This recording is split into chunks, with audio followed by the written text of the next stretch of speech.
Hello दोस्तों, मैं देवाशीष एक बार फिर से आज आप सबके लिए बहुत ही इम्पोर्टेंट नोटिस के साथ। देखिए दोस्तों, जो हमारी नोटिस है वो है रेलवे रिक्रूटमेंट से रिलेटेड। जैसा कि मैं आप सबको बताने जा रहा हूं कि रेलवे ने अभी हाल ही में परीक्षा में नहीं दोस्तों, ज्वाइनिंग के सेशन से रिलेटेड जो बदलाव किए हैं वो मैं आपको अब बताने जा रहा हूं। और ये निश्चित तौर पे तमाम उन अभ्यर्थियों के लिए बहुत ही खुशी की बात होगी जो निरंतर इसके लिए कठिन परिश्रम करके तैयारियों में जुटे हुए थे। देखिए दोस्तों, सबसे पहले तो मैं बता दूं, अभी हाल ही में जो एएलपी का पेपर होने वाला है उसकी भी सीटें बढ़ा करके लगभग 3 गुनी के पास कर दी गई हैं। ये भी एक बहुत ही अच्छी खबर है उन तमाम स्टूडेंट्स के लिए जो कि तैयारियों में थे। साथ ही साथ रेलवे ने ग्रुप डी के भी बहुत कई महत्वपूर्ण तकनीकी नियमों पर भी बदलाव किए हैं। वो बदलाव मैं आपको बताने जा रहा हूँ। उससे पहले दोस्तों, जिन्होंने मेरे चैनल को सब्सक्राइब नहीं किया है वे चैनल को सब्सक्राइब कर दें ताकि ऐसे ही तमाम रिलेटेड नोटिफिकेशंस मैं उन तक पहुंचा सकूं। देखिए दोस्तों, सबसे पहले मैं बता दूं, रेलवे ने जो इस बार 2018 रिक्रूटमेंट में ग्रुप डी के पोस्ट पे जो भर्तियां निकाली थी 62,907 पदों की, उसके बारे में जो महत्वपूर्ण बदलाव है वो ये है। सबसे पहला तो दोस्तों मैं बता दूं आपको कि ये जो परीक्षाएं होंगी ये टोटल 15 भाषाओं में होंगी, यानी इसमें आपको कई भाषाओं के विकल्प देखने को मिलेंगे। तो संबंधित जो अभ्यर्थी हैं वे अपनी आसान भाषाओं में एग्जाम्स दे सकते हैं।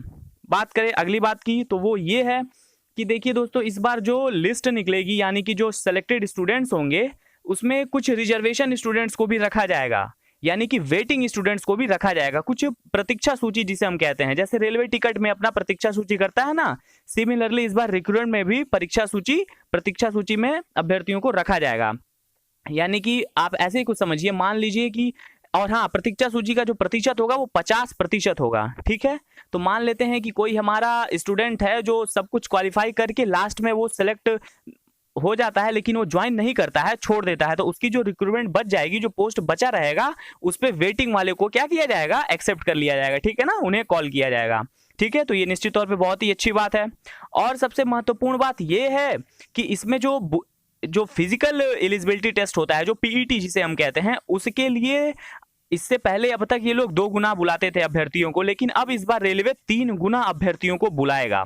ठीक है, ये भी एक बहुत ही अच्छी बात है। ठीक है, और दूसरी महत्वपूर्ण बात, जो डॉक्यूमेंट वेरिफिकेशन या और इसके बाद के जो रिलेटेड काम होते हैं उसमें अब 2 गुने अभ्यर्थियों को बुलाए जाएंगे। तो निश्चित तौर पे ये बहुत बड़ी सक्सेस माना जाएगा उन तमाम स्टूडेंट्स के लिए जो कि तैयारियों में थे, और उनके लिए ये बहुत ही गोल्डन अपॉर्चुनिटी भी है इस बार रेलवे की सीट पक्की करने की।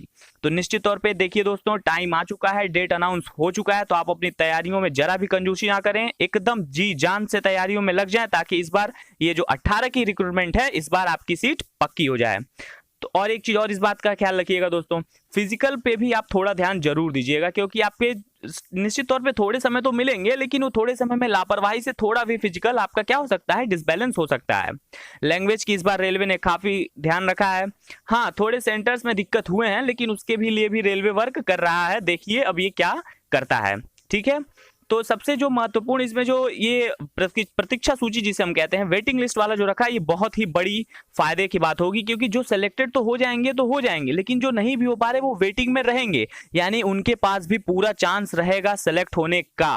वो जरा भी मायूस ना हो, उनके पास डेफिनेटली पूरा चांस रहेगा। क्योंकि कई बार ऐसा होता है कि लास्ट टाइम पे हम लोग देखा जाता है कि बहुत से अभ्यर्थी क्या करते हैं, ज्वाइनिंग नहीं करते हैं, या तो उनका कहीं और हो गया रहता है, या वो किसी कारणवश नहीं कर पाते हैं, या फिर कोई अन्य कारण रहता है, तो जिसकी वजह से वो सीटें अब तक खाली रह जाती थी।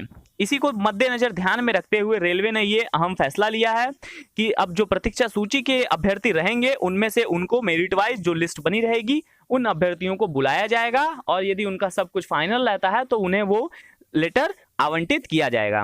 ठीक है, और सबसे महत्वपूर्ण बात और सबसे जो खुशी की बात वो ये है कि ये सारे नियम जो बदलावित हुए हैं, ये सब का सब ये 2018 रिक्रूटमेंट में भी लागू होगा, यानी कि इसी वर्ष से जो भर्तियां होंगी उन्हीं में ये सारे नियम लागू होंगे।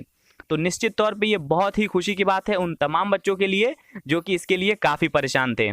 ठीक है दोस्तों, और एक चीज मैं और बता दूं, ये जो पेपर होने वाला है इसके जो भाषा के तो आपने 15 लैंग्वेजेस देखे हैं, इसमें आपको टाइम मैनेजमेंट का काफ़ी आप ध्यान रखिएगा, ठीक है, क्योंकि आपको टाइम ज़्यादा नहीं मिलेंगे। पैटर्न रेलवे का पुराना ही रहेगा, हाँ कुछ बदले हैं तो बदले पैटर्नों को आप जरूर देखिएगा, लेकिन जो क्वेश्चंस पूछने का तरीका रहेगा वो ये नहीं ज़्यादातर बदलते हैं, ठीक है। सिलेबस डेफिनेटली आगे पीछे होता है, लेकिन जो हम जिसे हम ट्रेडिशन मेथड कहते हैं वो इन्होंने ज़्यादा चेंजेस नहीं किए हैं, तो ये भी एक बहुत अच्छी बात है। आप प्रैक्टिस सेट जितने हो सके सॉल्व करें, ठीक है। और एक चीज सबसे इसमें महत्वपूर्ण बात, टाइम का बहुत ध्यान रखें, क्योंकि जो टाइम होता है वो हमारे किसी भी एग्जाम्स के लिए बहुत ही इंपॉर्टेंट होता है, ठीक है। फिजिकल पे आप डेफिनेटली बुलाएं, तैयार करें, और इस बार फिजिकल के लिए तो इन्होंने 3 गुना अभ्यर्थियों को बुलाया है, तो निश्चित तौर पे ये बहुत बड़ी सफलता भी मानी जाएगी, ठीक है, क्योंकि हमारा अब बहुत से जो रिक्रूटमेंट निकल जाते हैं तो जिनका फाइनल हो जाता है रिटर्न, तो उसके बाद फिजिकल वालों की मेरिट में भी गड़बड़ हो जाता है, लेकिन इसीलिए इन्होंने पीईटी वालों के लिए 3 गुना अधिक अभ्यर्थियों को बुलाने की बात कही है, जो कि पहले ऐसा नहीं होता था। तो ये हमारा जोड़ बटोर के यदि हम सभी तरफ, तो इस तरह से सारे पॉइंट ऑफ व्यू को ध्यान में रख करके यदि हम लास्ट में देखें तो ये हमारे लिए बहुत ही अच्छा होगा। तो दोस्तों इस बार आप सब एकदम जी जान से लग जाए, आप सबको ऑल द बेस्ट।